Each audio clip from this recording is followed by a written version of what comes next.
Bonjour à tous, j'espère que vous allez bien. Donc aujourd'hui, nouvelle vidéo hebdomadaire d'analyse graphique. On commencera comme d'habitude par faire un point rapide sur les statistiques économiques de cette semaine, les rendez-vous importants à suivre pour la semaine prochaine. Ensuite, on passera sur le CAC 40, voir comment l'indice s'est comporté cette semaine et essayer de trouver des zones techniques clés à surveiller pour la semaine prochaine.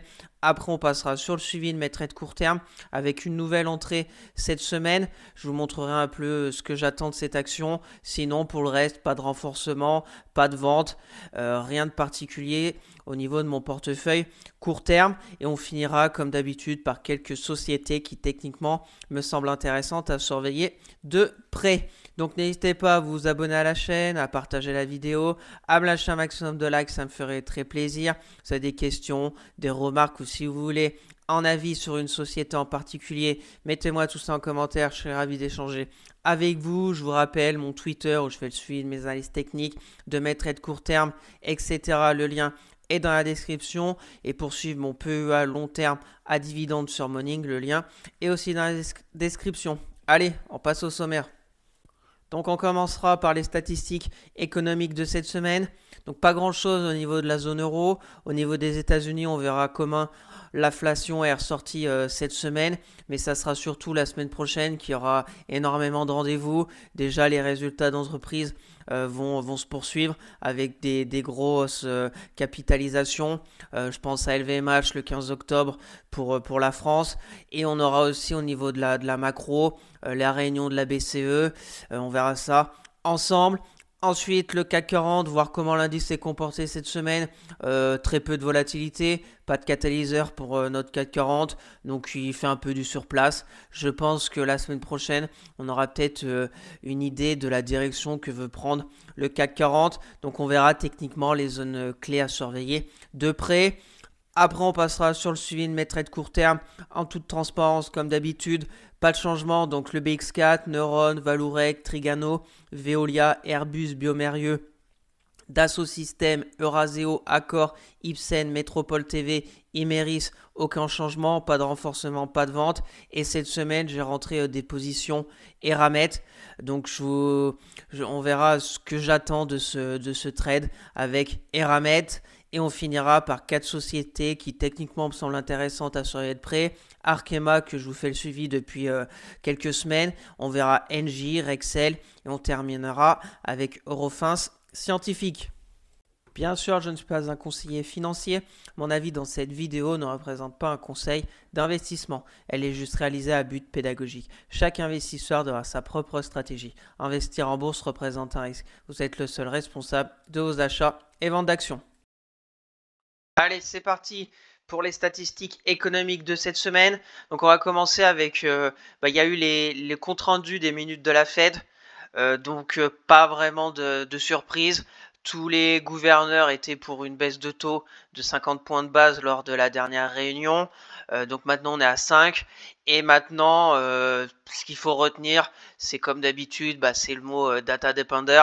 Ça veut dire que par rapport aux résultats qui va y avoir au niveau de l'inflation, au niveau du chômage, ils prendront les mesures en adéquation par rapport à ces statistiques qui vont arriver. Donc je vous rappelle qu'il reste 2 réunions de la Fed avant la fin de l'année. Il y a au milieu de tout ça les élections américaines.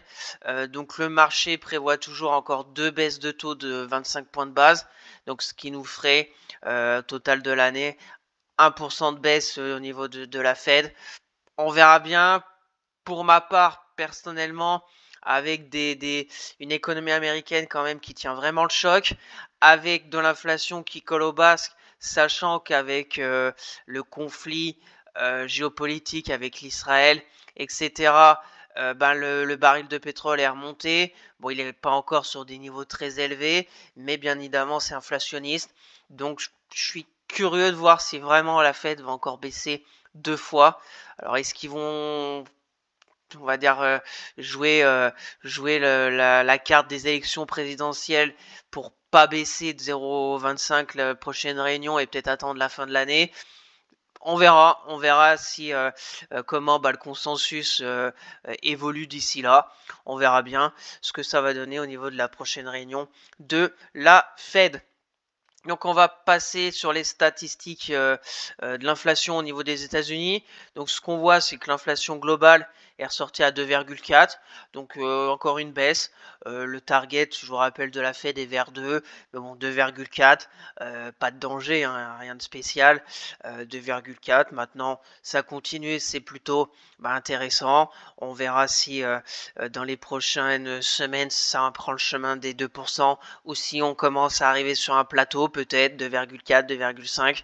Donc, affaire à suivre au niveau de l'inflation globale. Par contre, au niveau de l'inflation corps, c'est hors alimentation et énergie, je crois. Donc, c'est 3,3. Donc, on voit quand même un petit sursaut en rythme annualisé 3,3. Donc voilà, attention, on s'éloigne de la zone des 2%. Après, on voit que le global 2,4. Donc c'est pour ça que je vous parle de l'économie américaine. Parce que si l'économie est vraiment résiliente, que la consommation continue, que le baril de pétrole remonte, et ben il va y avoir l'inflation globale qui va peut-être remonter, et l'inflation corps qui reste collée au basque. Ça va peut-être se poser des questions au niveau de la Fed pour continuer à baisser les taux directeurs. Donc on verra. Après, bon, il n'y a rien non plus d'alarmant, mais il y a un petit sursaut. Il y a un petit sursaut. On va voir les prochaines statistiques de l'inflation corps. Si ça continue encore à aller à 3,4, 3,5, là, attention, surtout si l'inflation globale reste à 2,4. On verra bien ce que ça donne, mais pour le moment, le marché pense plutôt à l'économie américaine, comme quoi on s'éloigne de la récession. Donc toutes les semaines, il y a quelques mois, on parlait de récession. Après, on a parlé de soft landing. Après, quand il y avait le hard landing, maintenant il y a le no landing. Donc ça va un peu bon train. Pour le moment, pour ma part, comme toutes les semaines, je vous dis qu'il n'y a aucune statistique qu'on voit que la récession est proche au niveau des États-Unis. C'est plutôt une économie très résiliente qui ralentit, mais dans le bon sens, avec l'inflation qui suit le ralentissement. Donc rien de particulier au niveau des États-Unis. Et je pense que c'est pour ça qu'on a les marchés américains qui sont sur des tops. Parce que pour le moment, la Fed a tout bon. On verra bien si ça se corse dans les mois à venir. Et bien évidemment, on verra aussi les élections américaines, si ça peut avoir un enjeu sur tout ce qui est inflation et politique monétaire. Et bien évidemment, les indices américains. Et au niveau du chômage, se mettre en mensuel, j'étais même pas en mensuel, inscription hebdomadaire au chômage qu'on retrouve tous les jeudis, donc rien de particulier non plus. Ok, on est remonté à 258, là c'est un graphique mensuel, voilà, on stagne, là en octobre 2021 on était au même point, on est descendu. Donc rien d'alarmant d'avoir 258 000 demandeurs d'emploi en plus. Voilà, on a vu il y a une semaine ou 2 semaines, c'était le taux de chômage qui était toujours à 4,1. Donc rien de particulier au niveau de l'emploi américain qui reste toujours très très dynamique. Donc pour le moment, tout va bien au niveau des États-Unis. Donc voilà cette semaine. Il y avait surtout des stats au niveau des États-Unis. En France, il n'y a pas eu grand-chose. On pourrait parler rapidement du budget de la France au niveau de la politique. On a fait un budget. Bon, c'est plutôt le budget des pompiers parce qu'il faut faire quelque chose très rapidement. Mais il n'y a rien d'extraordinaire. Voilà, de toute façon, on sait qu'il va y après avoir les élections. Il va y avoir les notations pour la France qui vont peut-être être dégradées, peut-être pas. On n'en sait rien. Mais bon, c'est quand même assez triste niveau du budget, et aller chercher quelques millions, milliards par-ci, par-là, au détriment, je pense, de la croissance française. Déjà qu'on est au ras des pâquerettes. Alors là, voilà, c'est quand même triste, très triste. En fait, ce qui est très triste, pour ma part, c'est vraiment d'être arrivé à ce point-là. Je comprends pas que le gouvernement précédent, que on est parti de 4,5% du PIB pour la dette publique. Là, on va finir à 7. On parle quand même du PIB de la France. Donc 0,5 points de PIB au niveau de la France, ça fait beaucoup de millions d'euros. Donc je sais pas ce qui s'est passé, mais maintenant on va arriver au pied du mur sous peu, parce que là les mesures qui ont été annoncées, bon, ça va ramener, mais bien évidemment à chaque fois c'est toujours la même histoire. Il nous parle des mesures par rapport à si on fait 1% et quelques de PIB, mais je pense qu'on va avoir une croissance encore plus faible, parce que ils vont taxer sur tout le monde. On parle des grosses entreprises ou les très riches, mais au final, les grosses entreprises ont répercuté le prix sur les consommateurs. C'est toujours la même histoire. Il va y avoir la hausse d'impôts aussi pour l'électricité que tout le monde va payer. Donc la baisse de la consommation des ménages. Donc une croissance, je pense, faible. On verra bien, on aura le temps d'en reparler. On verra surtout les notes et on verra surtout aussi toujours le taux 10 ans. Le taux 10 ans, on en est où là, le taux 10 ans par rapport qu'on regarde très souvent, parce que on va voir aussi avec les notes si on se fait dégrader, si le taux 10 ans s'envole au niveau de la France ou pas, mais on est toujours sur le même écart, je pense. Je regarde pas tous les jours, mais on est sur 80, encore presque 0,78. On est sur un écart toujours de 80 points de base avec l'Allemagne. Les autres pays, je crois qu'on est au coude à coude avec le Portugal, l'Espagne, etc. Donc voilà, c'est quand même assez triste d'en arriver là. Surtout que je pense que, de toute façon, tant qu'on n'ait pas un vrai choc, vraiment, tant qu'on n'arrive pas au fond du trou, il n'y aura rien qui va changer. On joue la carte de hausse d'impôts, etc. Parce qu'en France, on ne sait que faire ça, ajouter des taxes, etc. Voilà, mais au bout d'un moment, on ne pourra plus faire ça. C'est voilà, ajouter des impôts sur un gâteau plus petit. Au final, il va y avoir la même entrée d'argent, et puis ça sera toujours la même chose. Bon, on aura le temps d'en reparler, on va pas s'éterniser sur la politique française. Donc il y aura aussi la semaine prochaine l'inflation au niveau de la zone euro. 1,8, rien à signaler au niveau de l'inflation de la zone euro. Encore, il y aura 2,7. Comparé aux États-Unis, on voit on va voir si on a aussi un rebond au niveau de l'inflation corps, mais ça prend le bon chemin au niveau de l'inflation corps. Il y a aussi le sentiment ZEW au niveau des économiques. On voit que de la zone euro, on a fortement chuté. On est à 50 et quelques au mois de juin. Là, on a fortement chuté. Je vous rappelle, bon, c'est un peu la barre des zéros. Là, c'est plutôt des chefs d'entreprise plutôt optimistes. Au-dessus de zéro, en dessous de zéro, c'est plutôt pessimiste. Voilà, on est à 9. On verra bien. Bon, après, ça fait des grands swings, mais c'est quand même un sentiment qui est plutôt regardé par les investisseurs, pour voir un peu le sentiment global des chefs d'entreprise de la zone euro. Et on va terminer, il y aura aussi la BCE la semaine prochaine, je crois que c'est jeudi, donc on est à 3,5 au niveau des taux de la BCE, et je pense qu'on va encore baisser de 25 points de base pour être à 3,25. De toute façon, on a une économie aura des pâquerettes, et on a une inflation qui est aussi très basse, donc je pense que la BCE va continuer de baisser ses taux.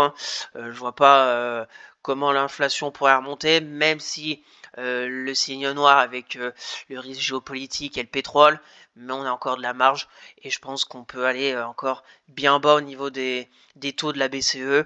3,5, on est quand même encore assez haut. On verra, je pense qu'on sera à 3,25. Est-ce que les marchés vont aimer ou pas? Est-ce que les marchés vont on va dire, aimer, et est-ce qu'il va se passer quelque chose sur le marché suite à la BCE? Je ne pense pas trop, peut-être au discours, mais ça, on verra ça la semaine prochaine. Et pour finir, la Chine, aussi, il y aura le PIB de la Chine, 4,7, je crois qu'il est attendu à 4, à peu près la même chose, ou 4,6. Donc voilà, de toute façon, la Chine prévoit un PIB à 5, pour cette année 2024. Il y a eu la sulfateuse d'argent qui a été lâchée il y a quelques semaines, on a vu ensemble. On va voir si ça infuse dans l'économie chinoise pour essayer de relancer la dynamique. Ça, on verra ça fin d'année. On a vu les marchés avaient apprécié. Après, le soufflet, c'est un peu dégonflé. On est revenu un peu en arrière. Donc, on sait pas trop. Donc, affaire à suivre aussi au niveau de la Chine. Donc, voilà ce tour d'horizon des rendez-vous macro de la semaine prochaine. Assez important. Mais surtout, il y aura les résultats d'entreprise. Je pense bien évidemment à LVMH qui va donner le coup d'envoi des grosses entreprises du CAC 40 mercredi. Donc va falloir être prudent et surtout voir comment le marché va réagir suite aux résultats des LVMH. Est-ce que les résultats vont être entre guillemets mauvais mais pas si mauvais que ça par rapport au marché et ça va repartir à la hausse, ou est-ce qu'ils vont être mauvais et le marché va sanctionner parce que c'est LVMH et qu'ils souhaitent toujours avoir des bons résultats. On ne sait pas trop. Donc ça va être curieux de refaire un point la semaine prochaine au niveau de toutes ces infos qu'on aura. La semaine prochaine, on refera un point le week-end prochain.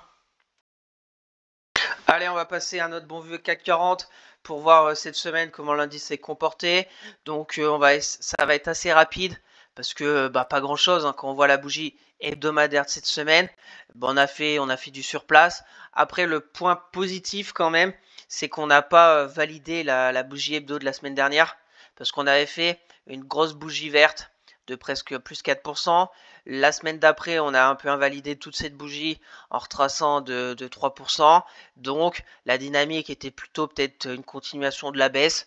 Et cette semaine, on se stabilise. Donc, on va dire qu'on a stoppé la petite hémorragie, mais on n'est pas reparti non plus violemment à la hausse. Pas de catalyseur, comme je vous l'ai dit. On reste toujours, si on se met en ligne de clôture, on reste toujours sur ce support oblique haussier. On est au-dessus de la moyenne mobile 10 hebdo. On est au-dessus du support des 7464 qu'on a tracé depuis un moment.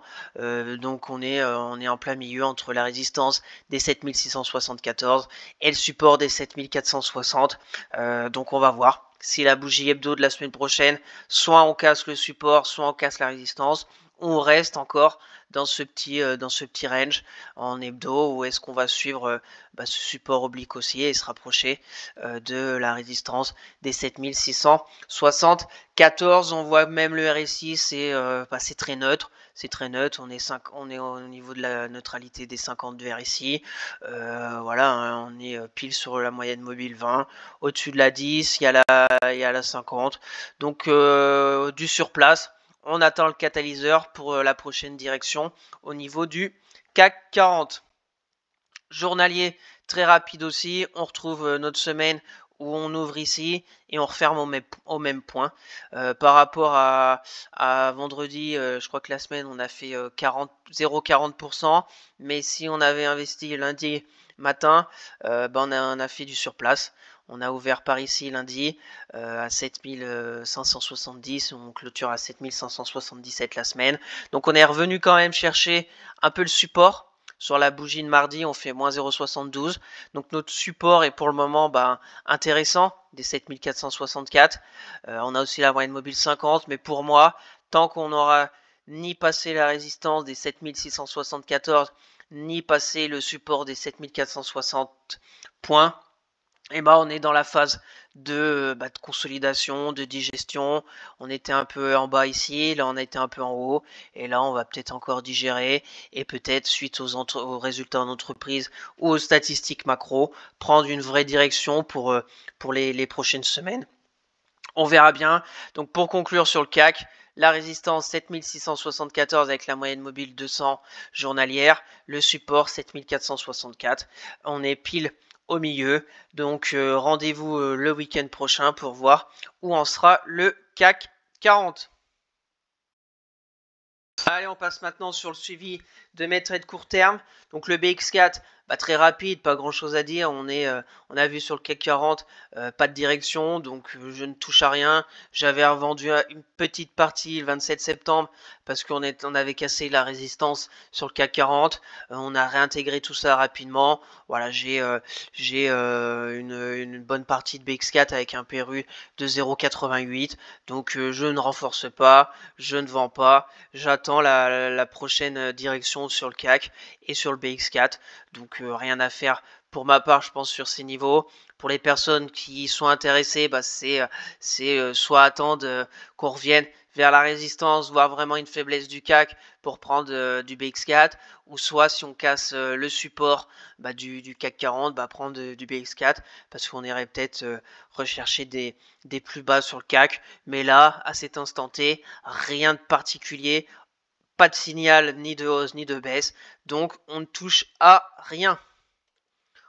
On continue, Neuron, Neuron, pareil, rien à signaler. On a eu cette semaine baisse de la volatilité, ça a fait du surplace. On est sous la résistance des 44,75. Donc pour ma part, je touche à rien. Mon PRU est à 44,85.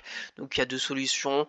Soit franchissement de cette zone de résistance, et ça nous ouvrirait peut-être la voie pour aller chercher les 47,55. Donc à voir, peut-être à voir aussi au niveau de Neuron. Avec la BCE, avec la BCE et on va dire le discours qui pourrait peut-être influer sur une petite entreprise comme Neuron, avec les taux, etc. On verra bien, va falloir aussi suivre quand est-ce que seront les résultats. Là aussi, important de suivre votre portefeuille ce week-end, dimanche, voire lundi, parce que lundi, il n'y a pas vraiment de résultats. Mais notez les résultats qui vont arriver pour pas se faire piéger. Et attention, parce que des fois, il peut y avoir des résultats du même secteur. Je pense par exemple à LVMH qui va publier le 15. Si les résultats d'LVMH sont pas appréciés par le marché, bien évidemment, Hermès, Kering, etc. vont être emmenés avec LVMH alors que eux ne publient pas le même jour. Donc c'est un peu tout lié, je pense par exemple à Stellantis, Renault ou même d'autres entreprises. Voilà, donc soyez prudents, on arrive dans les résultats d'entreprise. Donc il peut y avoir retour de la volatilité et ça peut un peu partir dans tous les sens.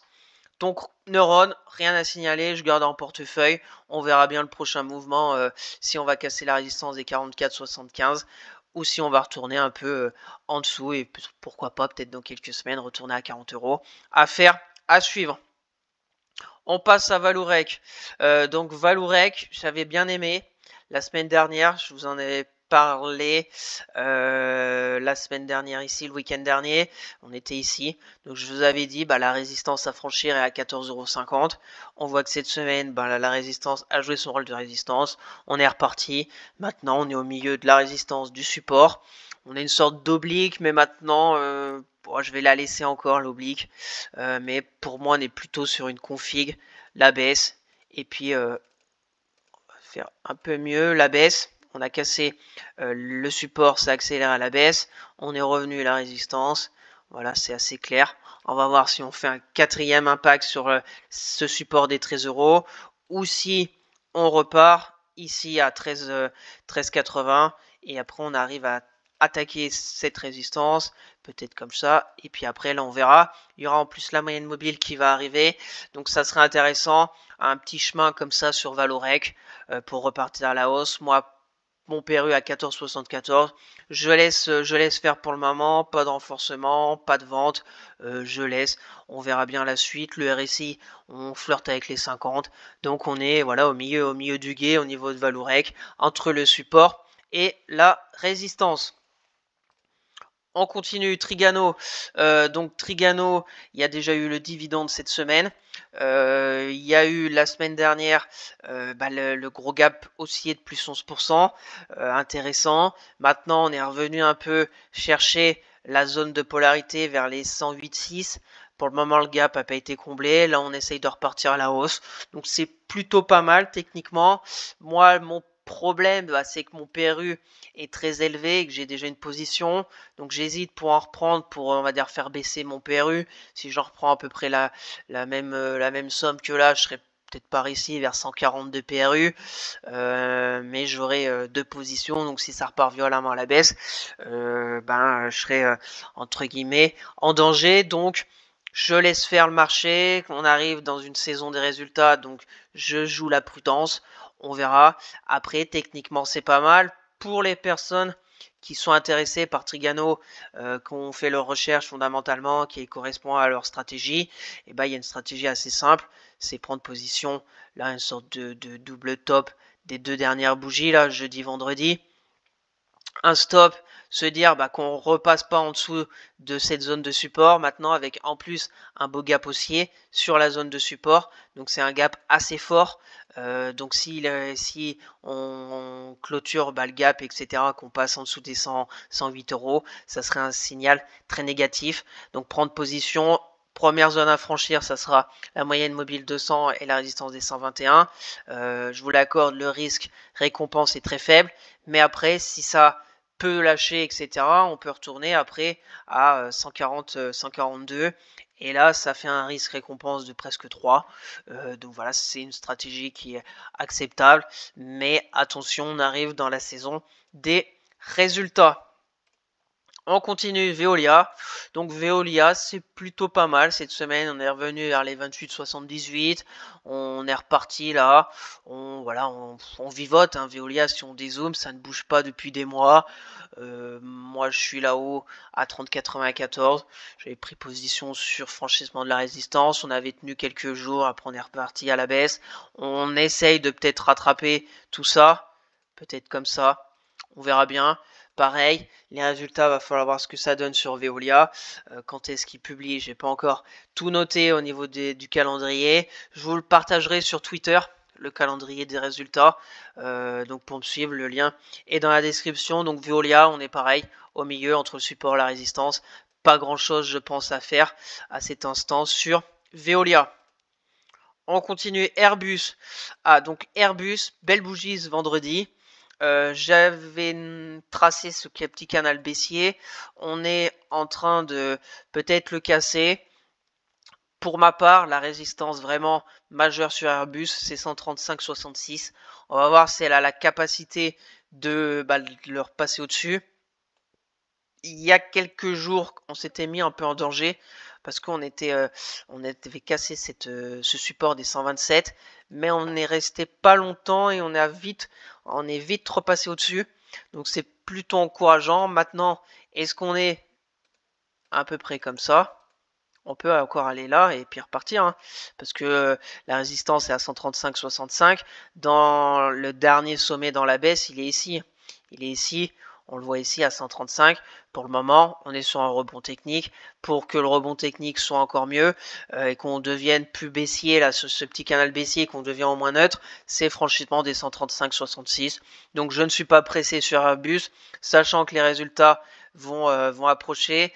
Il y a eu quand même au niveau des livraisons d'avions du mois de septembre, la semaine. Je pense qu'ils vont pas tenir les objectifs pour l'année, mais le marché a plutôt apprécié parce que ils ont parlé d'une restructuration au niveau des cadences, etc. Donc ça a plu au marché. On verra bien ce que ça donne les résultats. Moi, je ne suis pas pressé au niveau d'Airbus. De toute façon, la zone 120 euros, 80 est vraiment une très belle zone de support. Pour le moment, on s'en éloigne.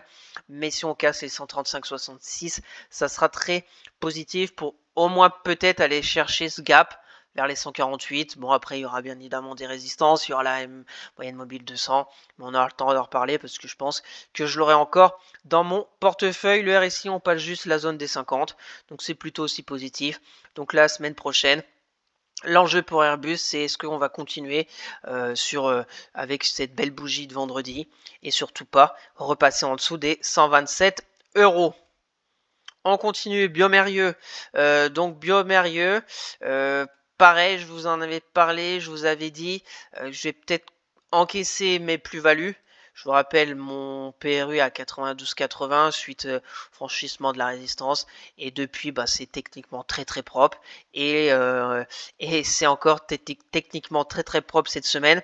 Je vous avais parlé de ce gap haussier, de ce support des 105 euros. Je vous avais dit si on va en dessous, qu'on commence à un peu titiller cette moyenne mobile 50, je pense que j'encaisserai ma plus-value.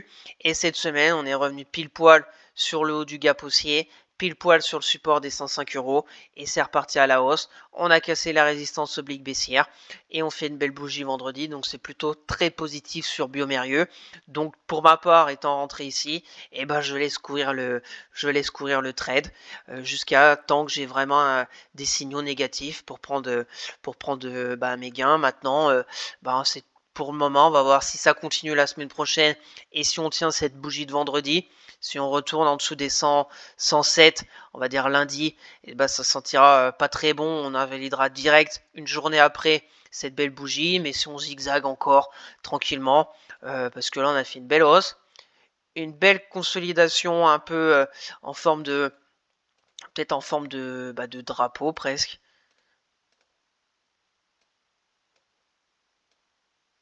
Ouais, en forme de drapeau, il est plutôt joli ce drapeau.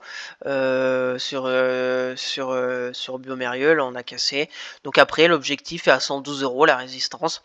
On verra bien. Pour les personnes intéressées par bioMérieux, il y a une stratégie très court terme. Bien évidemment, on est peut-être, je pense pour ma part, à la fin de la belle hausse qui avait commencé sur la belle zone de support oblique aussi ici, que j'avais prise. Mais si vous voulez tenter du bioMérieux, parce que pour le moment, la tendance court terme depuis juillet 2024 est toujours d'actualité. Donc rien n'empêche bioMérieux de casser les 112 et d'aller encore plus haut. Donc pour ma part, c'est pour les très court terme, faut pas invalider cette bougie de vendredi. Donc un stop assez serré à 106. Après, si vous avez un money management, un rapport avec le risque, etc., il y a toujours ce gap qu'il faut surtout pas aller clôturer. Et puis après, la résistance, ça sera 112. Et puis après, on en trouvera d'autres. On verra. De toute façon, je fais suivre ce trade. Si je vends, je vous partage sur Twitter.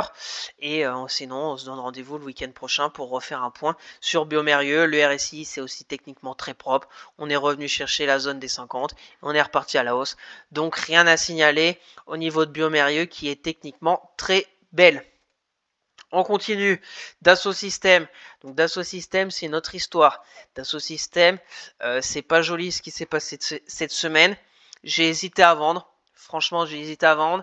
Mais Dassault Systèmes, on va peut-être, pour moi, 32,74, c'est une belle zone de support. Il y a les résultats. J'ai envie de voir les résultats, les perspectives de Dassault Systèmes qui est quand même englué sur une baisse. Il n'y a pas vraiment de rebond. Il y a quand même un secteur de la tech aux États-Unis qui carbure pas mal. Il y a d'autres sociétés de la tech en France où il y a des flux qui arrivent, et Dassault Systèmes, il n'y a rien. Il n'y a rien, on avait franchi cette zone de résistance que j'avais pris position, c'était plutôt pas mal cette stabilisation des cours, mais on s'est heurté à la moyenne mobile 200, et puis là, cette semaine, pas jolie, hein. Lundi, mardi, mercredi, jeudi, vendredi, que des baisses sur Dassault Systèmes. Ok, on fait des mèches basses, mais c'est quand même pas joli du tout. Donc on verra bien, je laisse faire et j'attends les résultats. Le support à 32,74 est très important sur Dassault Systèmes. Ici on se met en hebdomadaire, après on a une sorte de peut-être oblique, mais 32,74 c'est un très gros support sur Dassault Systèmes. C'est une belle zone de polarité quand même, des plus hauts avant la crise du Covid. En janvier 2020. Donc on va voir ce qui se passe si elle revient à 32,74. Ce que j'attends sur Dassault Systèmes, c'est si on y revient, une reprise de la hausse, un peu comme ici. On a fait une belle bougie rouge et puis après, on était reparti à la hausse, une sorte de rebond technique avec maintenant une sorte peut-être de bull trap. Mais c'est ce que j'attends. Donc pour les personnes intéressées par Dassault Systèmes, si on revient à 32,74, il faudra voir s'il y a une vraie volonté des acheteurs pour reprendre la main sur Dassault Systèmes ou pas. Et surtout, faire attention aux résultats. 24 octobre qui va arriver très prochainement. Voir ce que le marché décide suite à ces résultats. On continue. Euraseo. Donc Euraseo, pas grand chose cette semaine. Si on se met en ligne de clôture, on voit que ça tient péniblement un peu ce support oblique. On voit qu'on tient une zone importante, les 71-75, parce que techniquement on est dans une tendance haussière. Première jambe de hausse, on est revenu ici, deuxième, et là on est revenu pile sur la polarité du dernier sommet de la hausse à 60, à peu près 72 €. Et pour le moment, ça réagit très timidement, mais ça réagit, donc c'est positif. On est pile poil sur mon PRU, donc j'attends tranquillement l'oblique. On peut la tracer bien évidemment de différentes sortes. On peut la mettre comme ça, on verra bien, mais pour moi c'est 71-75, la belle zone de polarité technique horizontale qu'il faut préserver pour Euraseo. Et puis après on peut ajuster aussi la résistance court terme vers 76-35, les derniers plus hauts. Il y aura la moyenne mobile 200 journalière aussi à franchir, donc on verra. Pas grand chose à dire pour les personnes bien évidemment intéressées. Il y a peut-être quelque chose. On va aller rapidement voir en 4 heures. Ouais, en 4 heures, il y a une résistance ici, court terme. On peut se dire par exemple comme ça. On va se remettre en journalier. Merci pour du court terme. C'est peut-être une stratégie envisageable. Risque-récompense pas énorme. Un peu plus de 1 pour aller chercher les 76-35. Mais il faut surtout préserver les 71,25 € au niveau de Euraseo. Donc affaire à suivre. Au niveau de Euraseo, le RSI, on est neutre. On voit que depuis le 2 octobre, donc ça fait 7 jours de cotation, on ne bouge pas sur Euraseo, on n'a pas de flux ni de vendeurs ni d'acheteurs, donc ça se stabilise. On verra aussi le prochain mouvement de Euraseo, peut-être les résultats, je ne sais pas quand est-ce qu'ils publient, je vais regarder ça de très près ce week-end. On continue avec Accor. Donc Accor, c'est joli encore cette semaine. Donc je vous avais mis une sorte de ligne rouge là, on va dire un stop pas un stop que j'ai mis sur mon PEA, mais plutôt un stop psychologique. Des fois je vous la mets, mais des fois ça peut aller en dessous et après me dire je croyais que tu avais mis un stop, mais je suis pas trop stop, sauf si bien évidemment je suis pas là quelques jours et que je préfère mettre un stop parce que tout peut arriver, même si des fois je suis pas là, ça peut arriver très très vite, n'importe quel moment, ça j'en suis conscient, mais j'aime bien aussi plutôt faire manuellement. Donc voilà, chacun a bien sa stratégie. Donc je mets des fois des stops psychologiques. Donc Accor, c'était plutôt à 37,48. On est revenu un peu sur cette zone à 38. On est venu assez rapidement, donc ça m'a fait un peu peur. Ces bougies là de -4, -2, etc. On s'est stabilisé, on est reparti à la même vitesse. Donc c'est plutôt positif sur Accor avec une très très belle bougie vendredi, +2, gap haussier. On va le noter parce qu'il est intéressant. On est repassé au-dessus de cette résistance où on navigue. Donc c'est plutôt très positif sur Accor. Et il y aurait une stratégie qui me paraît intéressant pour les personnes qui souhaitent Accor. C'est ce support avec ce gap haussier de vendredi. Va falloir voir s'il y a confirmation lundi. Donc ce que j'appelle confirmation, c'est pas une bougie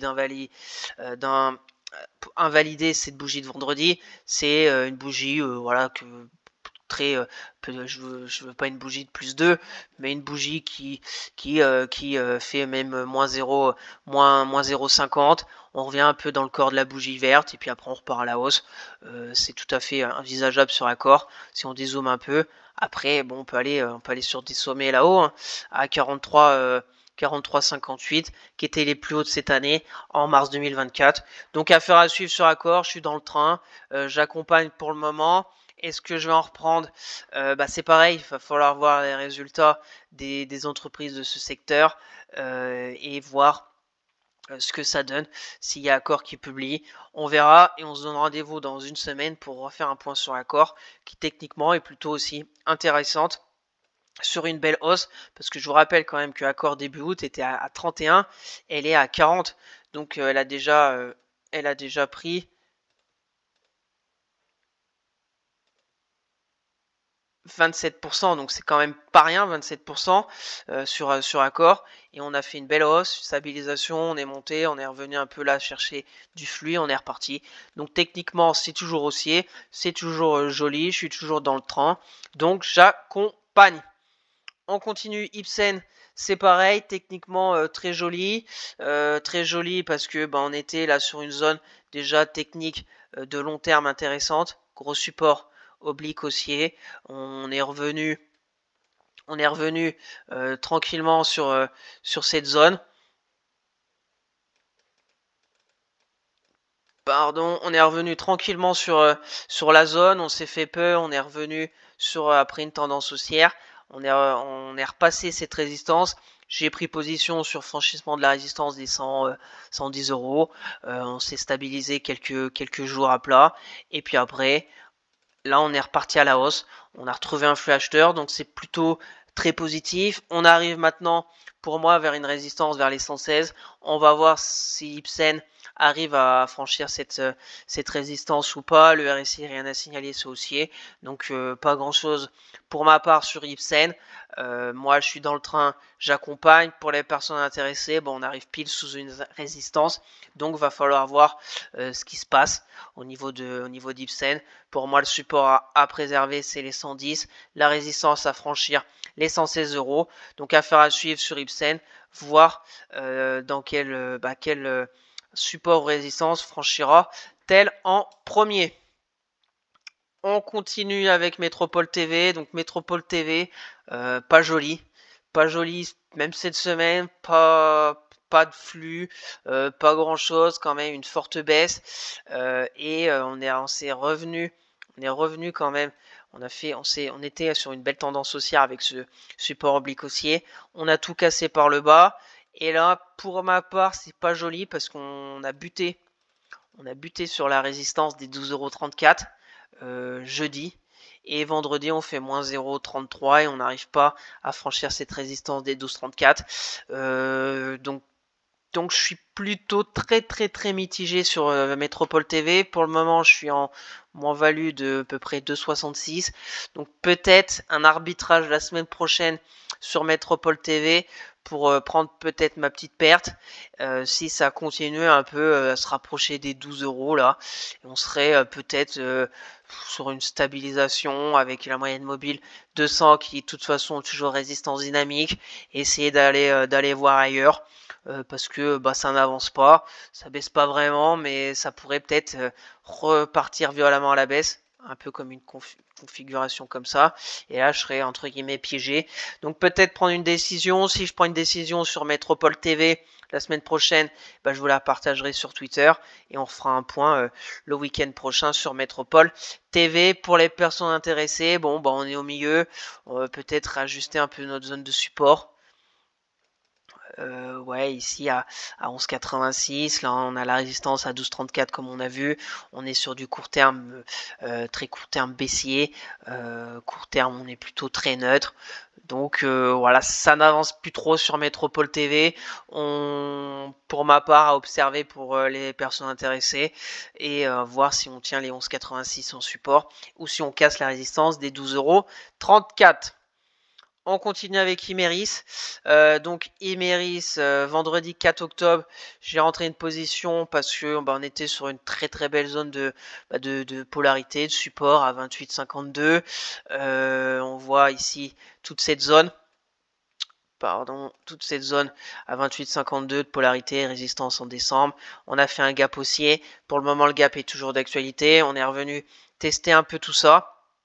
Et j'ai bien aimé la bougie du 4 octobre parce qu'on fait pile poil la bougie rouge ici du 1er octobre, pile poil sur la zone des 28,50, 3 jours, et puis après on a un retour du flux acheteur, donc j'ai pris position.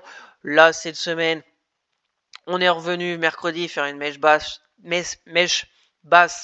pile poil sur les 28,52, et là, jeudi, vendredi, ça repart un peu à la hausse. Maintenant, la premier obstacle à franchir, ça sera la moyenne mobile 10. Parce qu'on voit, on a fait une mèche haute mardi, mais pour le moment, on n'arrive pas à la franchir. Donc premier petit signal encourageant sur Imeris, bah, ça sera le franchissement de cette moyenne mobile 10. Et puis après, on verra, il y aura ici une petite zone à 30 euros. À peu près 30 euros là, va falloir franchir.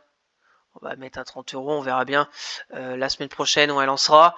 Voilà, après pour moi, Emeris, c'est du range. On a fait la forte baisse, on est revenu par ici, on est reparti, on est revenu, on est là. Donc ce que j'attends pour ma part, c'est un retour à 31,70, comblement du gap et la moyenne mobile 200. Donc pour les personnes intéressées, c'est encore tout à fait possible. Donc si ça, on va dire, casse la moyenne mobile 10 en clôture journalière, et ben peut-être, voilà, hein, c'est assez simple, hop, et aller chercher bon comblement par exemple, ça fait un risque récompense de 2. Je pense que le trade est assez recevable. Attention pour les résultats d'Imeris, je ne sais pas quand ils sont, donc regardez tout ça. C'est un peu voilà, cette stratégie comme on a vu ici, la mèche basse, la petite bougie. Ici pareil, on était toujours en dessous de la moyenne mobile 10 et la bougie du 18 septembre, où on a vraiment accéléré à la hausse pour aller chercher là-haut. Voilà, j'aimerais que ça refasse un peu la même chose. Bien évidemment, on ne sait pas ce que le marché va nous réserver, mais pour ma part, tant qu'on tient les 28,52, je garde en portefeuille. Et on va finir avec Eramet, position que j'ai rentrée mardi. Donc Eramet, pareil. Eramet, ce que j'aime bien, bah, c'est le retour sur la polarité à 66-75. Et je vous en avais parlé aussi mercredi. Ce que j'aime bien sur Eramet, c'est un peu cette figure d'épaule tête-épaule. Quand on se met en ligne de clôture, on la voit bien. On la voit bien. L'épaule. On a l'épaule gauche, la tête. Et là, on est sur l'épaule droite. On n'a même pas encore fini l'épaule droite. Je suis bien évidemment en avance sur cette épaule tête épaule qui pour le moment pas du tout déclenchée, parce que pour la déclencher, faut franchir la ligne de coup qui sera à peu près à 73 euros. On en est pour le moment loin. On est à 68, mais dans le meilleur des cas, ce que j'aimerais vraiment sur Eramet, si tout se passe comme je le veux, mais ça c'est assez rare en bourse, et c'est comme ça. Et ici reprendre, si on franchit les 73 euros, 70, reprendre une position pour essayer de jouer cette épaule tête épaule pour après aller chercher, si on réplique la tête, aller chercher peut-être les 84, franchir cette moyenne mobile 200. Bon, on en est encore très très loin, sachant que l'épaule tête épaule n'est même pas encore validée. On verra bien. De toute façon, on est revenu sur la zone de polarité des 66-75, qui pour moi la zone à tenir, au moins par ici. Un stop un peu, voilà, pour moi 4-5%. Et puis déjà aller chercher là-haut. Ça nous ferait déjà un risque récompense dans 75 au niveau des ramettes. Donc voilà ce que j'attends de ce trade. Avec peut-être la Chine, ça pourrait. Et puis après, ramettes, si on se met en hebdo, on est sur pour moi un bas de cycle. Si on dézoome, voilà, on voit que vers les 66-75, c'est une grosse zone de support sur Eramet. Ils sont des hommes encore. On voit que c'est cyclique, que des fois ça peut monter très très haut. Et quand on est à 66, vers les 68 euros, on est plutôt sur la zone basse du cycle au niveau d'Eramet. Surtout que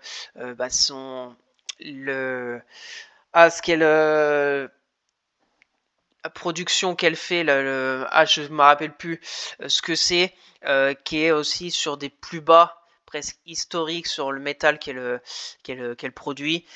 Donc si ça aussi ça repart à la hausse, peut-être qu'Eramet repartira à la hausse. Ça va être aussi intéressant de voir si les résultats sont en approche ou pas.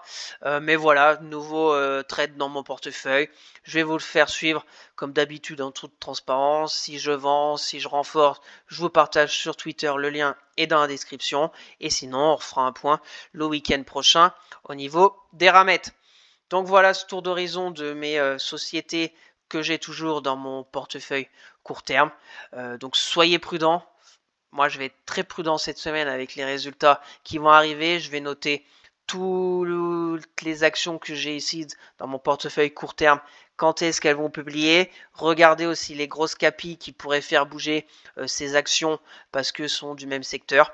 Donc je vais faire ça ce dimanche tranquillement pour mettre tout ça à jour. Allez, on va finir avec 4 sociétés qui techniquement me semblent intéressantes à surveiller de près. Arkema, que je vous parle depuis des semaines. Je vous en reparle encore parce qu'elle ne bouge pas. Donc c'est pareil, attendre peut-être la prochaine direction d'Arkema. On est toujours pile sur la zone de support des 84-85. On est sorti de ce triangle. On a fait 2 journées excellentes du jeudi 26 et 27. On a la moyenne mobile 200 journalière qui joue pour le moment son rôle de résistance dynamique. Donc on ne sait pas trop les résultats début novembre. Donc faut voir.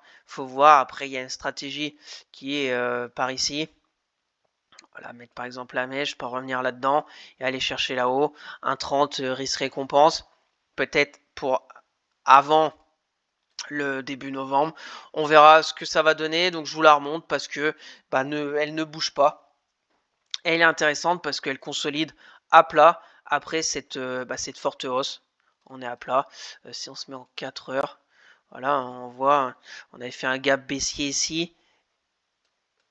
Ici, on fait un gap baissier et pour le moment, il n'est pas comblé, ce petit gap baissier. Voilà, on est vraiment sur forme de range. Là, on va peut-être revenir. Donc, à suivre, on voit même en 4 heures depuis presque toute la semaine. On a toutes les mêmes bougies en 4 heures.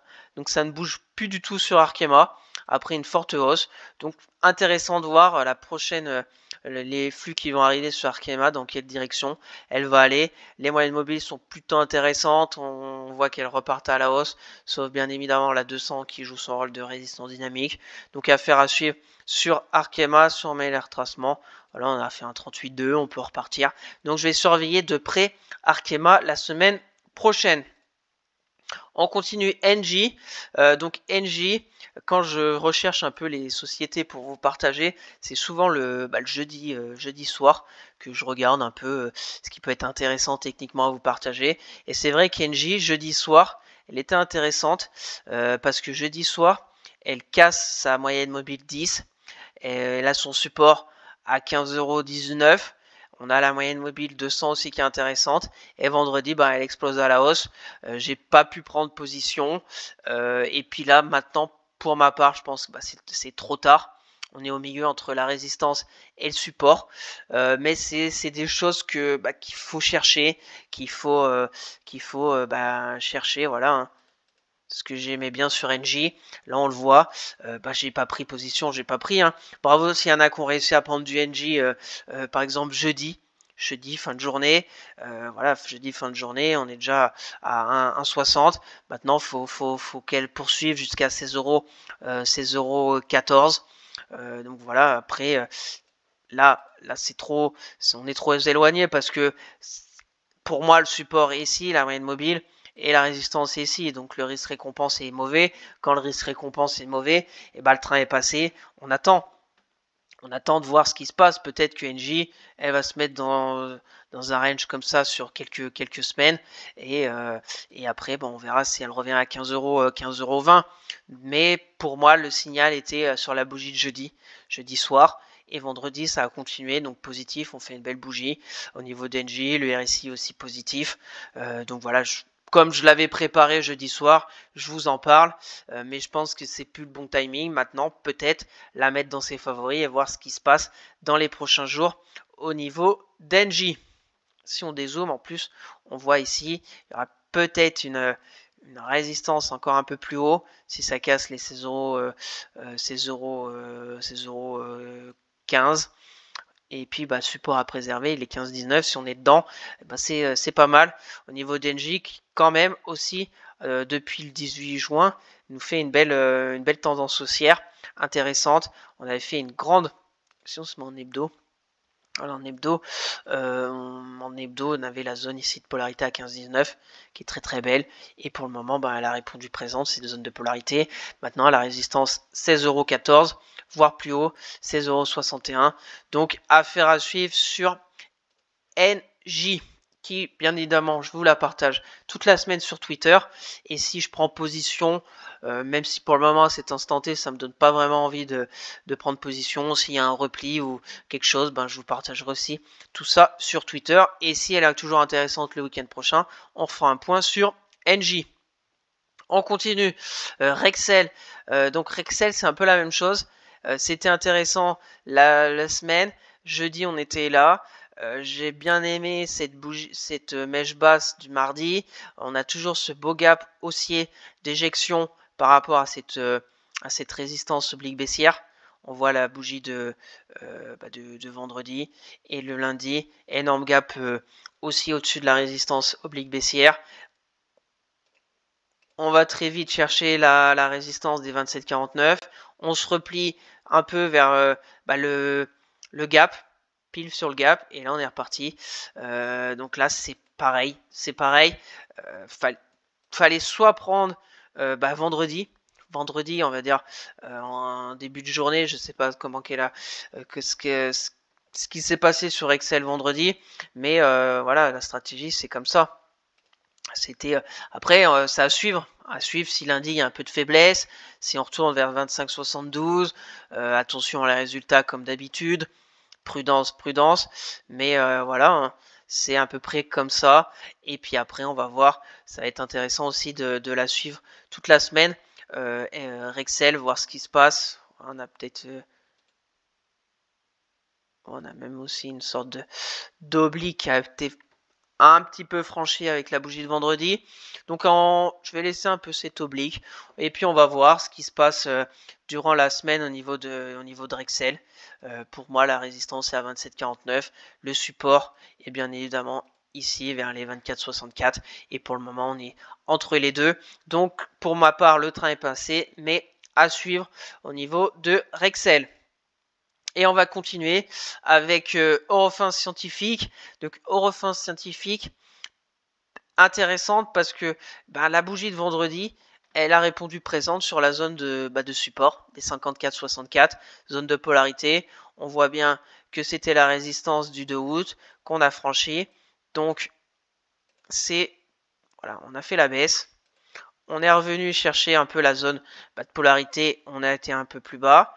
Et puis là, on s'est stabilisé, on est revenu. Et puis là, la bougie de jeudi, on a cassé notre résistance à 54,64. On a été un étage plus haut à 58,22. Et là, on est revenu faire le pullback. Donc là, sur Eurofins Scientifique, pareil, attention, on est dans la saison de résultats. Donc il faut quand même être prudent. Mais la stratégie, elle est assez simple. C'est lundi, si il n'y a pas un gap baissier et si le CAC, on va dire, est stable, etc. Et attention, dans le secteur d'Eurofins Scientifique, les résultats qui peuvent être la semaine prochaine, le schéma est assez simple, tenir ce support des 54, à peu près 54, on va dire, la moyenne mobile. Après, bon, vous pouvez être assez large. Et puis aller chercher là-haut à 58,22 dans un premier temps. Et puis après, si ça va casser ces derniers plus hauts et continuer, est-ce qu'on a... On a peut-être aussi une petite oblique là. Ouais, on peut, ligne de clôture, ça donne quoi? Oui. On peut mettre peut-être une oblique comme ça. On va la laisser parce que la tendance haussière est toujours d'actualité. On peut faire ça, revenir par ici et puis repartir. Donc on va laisser comme ça Eurofins Scientifique. On va voir la semaine ce qui s'y passe sur Eurofins. Le RSI est plutôt positif. La tendance court terme est haussière. Donc à tenir les 54,64. La résistance à 58,22. Donc affaire à suivre sur Eurofins. Si je tente quelque chose sur cette société, je vous partagerai sur Twitter. Et si la semaine prochaine elle est toujours intéressante, on en reparlera dans la vidéo hebdomadaire. Donc voilà sur ces 4 sociétés que je vais suivre la semaine prochaine, mais avec beaucoup de prudence, parce qu'entre les résultats d'entreprise, les statistiques macro qui vont être chargées, ça pourrait générer de la volatilité, soit à la hausse, soit à la baisse, mais ça on verra bien ce que ça va donner. Je pense que le week-end prochain, on aura plein de choses à se dire. Donc merci à tous d'avoir suivi cette vidéo. J'espère que ça vous plaît, que chaque week-end je vous fasse un point sur les statistiques économiques de la semaine, les rendez-vous qui vont être importants la semaine prochaine, le CAC 40, voir comment l'indice s'est comporté la semaine et essayer de voir les zones techniques clés à surveiller pour la semaine prochaine, le suivi de mes trades court terme en toute transparence et puis quelques sociétés qui techniquement me semblent intéressantes à surveiller de près. Donc n'hésitez pas à vous abonner à la chaîne, à partager la vidéo, à me lâcher un maximum de likes, ça me ferait très plaisir. Si vous avez des questions, des remarques ou si vous voulez un avis sur une société en particulier, mettez-moi tout ça en commentaire, je serai ravi d'échanger avec vous. Je vous rappelle mon Twitter où je fais le suivi de mes analyses techniques, de mes trades court terme, etc. Le lien est dans la description pour suivre mon PEA long terme à dividende sur Morning, le lien est aussi dans la description. Sur ce, je vous souhaite un excellent week-end et on se retrouvera peut-être en début de semaine pour une nouvelle vidéo d'analyse fondamentale et technique ou sinon jeudi ou mercredi pour le suivi partie 3 des actions en données hebdomadaires du mois d'octobre. Allez, bye!